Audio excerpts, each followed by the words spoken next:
What they're saying is, this moment is what we have been waiting for. This one chance is everything what we have been waiting for. This is our time. Let us take it home. No words can describe the emotions better, the emotions which are flowing through within the two teams who are to meet in the first semi-final of the World Cup 2024. Yes, it's Afghanistan and South Africa in the semi-final one of the T20 World Cup 2024. Hello viewers and welcome to the channel Let's Talk Cricket. South Africa during the course of this tournament have been challenged by different situations. No matter what was the situation, South Africa somehow managed to cross over the line. They didn't choke. They won all their matches and come to the semi-final undefeated. This is a South Africa that we haven't seen before. This South African team even proved that the rain is not enough to stop them. When the rain started against that match against West Indies, then I was saying, oh, here we go again. South Africa, rain, a connection. But, they have managed to pull that match at the end. And South Africa are now playing in the semi-finals. And what can we say about Afghanistan? What a victory that was against Australia. Actually, the Afghan cricket team owed it to their people. What happened in 2023 World Cup, what Glenn Maxwell did to Afghanistan, or Afghanistan led Glenn Maxwell did it to them. There would have been sleepless nights for the Afghan supporters, for the people. A dream was shattered. Every day you wake up in the morning and you have that emptiness in your heart that our team could have, played the semi-final. But Afghan team made amends for it.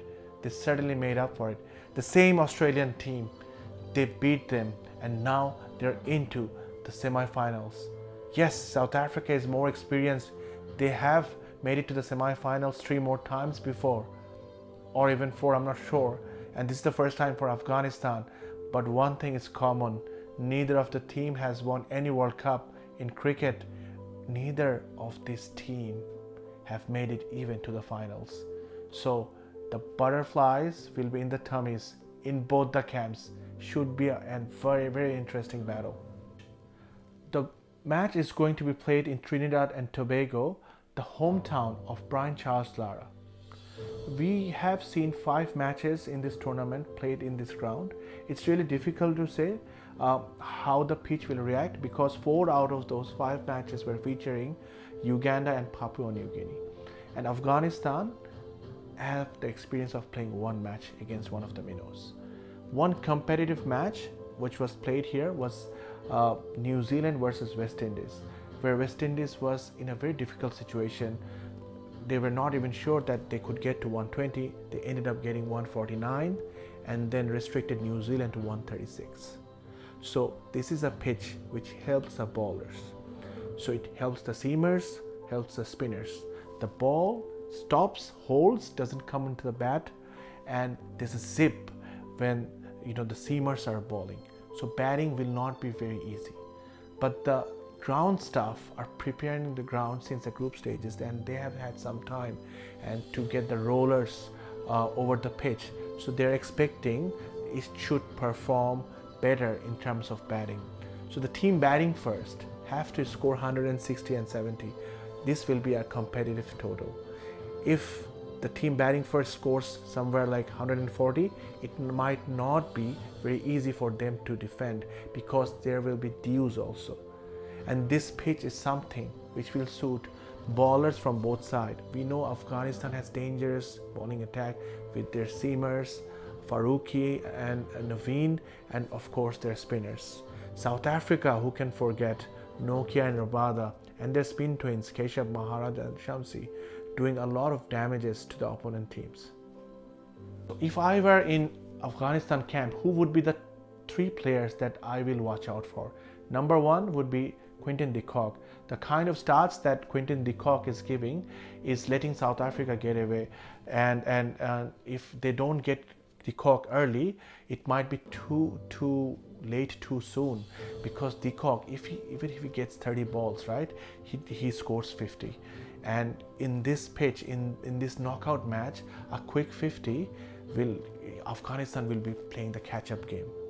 Number two, Afghanistan has to be wary of the spin twins. Yes, of course, the pace attack is potent at the front, but then even if you have survived South Africa's pace, you have to deal with their spin twins, Keshav Maharaj and Shamsi. Other teams have struggled against these two spinners, and they have really bowled smartly. And Shamsi has the experience of bowling in CPL. So yes, number three would be Henry Klaasen. Henry Klaasen for South Africa, for South Africa, could be somebody like Maxwell. So he is a very good player of spin. He hasn't fired in this tournament, much like Maxwell in the 50 overs. So it could come to that Henry Klaasen might take it on his own hand and begin to go berserk. So yes, I will definitely be making plans for him if I were in the Afghanistan camp. So from the South African point of view, who would be the three major players from Afghanistan?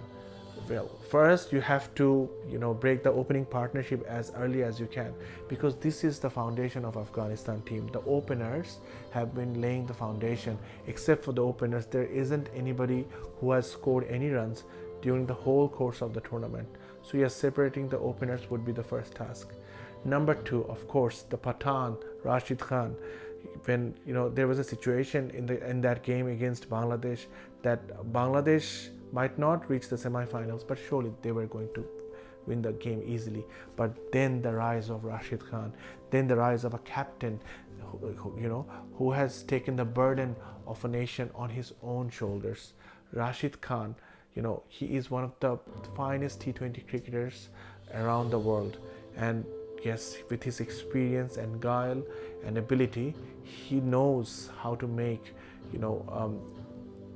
things difficult for batsmen. And number three, I have been very impressed by Naveen, the slower balls, as if Dwayne Bravo himself is playing. So yes, if I were South Africa, I would be wary of Naveen's incoming balls in the opening spell and his slower deliveries at the end. Unfortunately, team news is Gurbaz is injured and there is a possibility that he might not play, but I think Afghanistan will find a way to make him play in this match. He might not keep wickets, but I'm sure that he will open the batting with Zadran, because this has been the main USP of Afghanistan, their opening stand, and I hope that Gurbaz plays tomorrow. Honest, I actually like both these teams.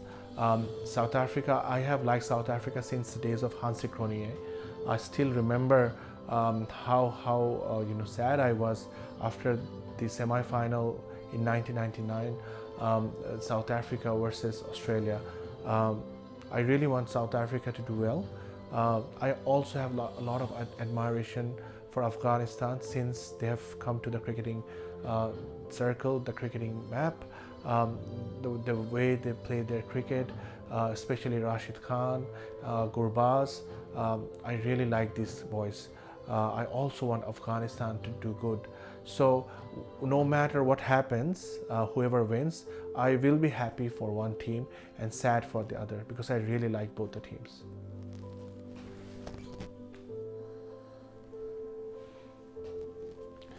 Okay, as far my prediction goes, I think I'm predicting South Africa, because this time South African team, there's something different about this team. They have been into so many pressure situations, either batting first or batting second, and they have won all the matches, and I think they will beat Afghanistan tomorrow, and I do believe that Afghanistan will give a big fight. The match will be a cracker. It will be to the last over maybe, where South Africa just win the match. So yes, I'm hoping for a nail biter tomorrow. So we'll find out tomorrow who wins, South Africa or Afghanistan, whose final berth it will be. We'll find out soon.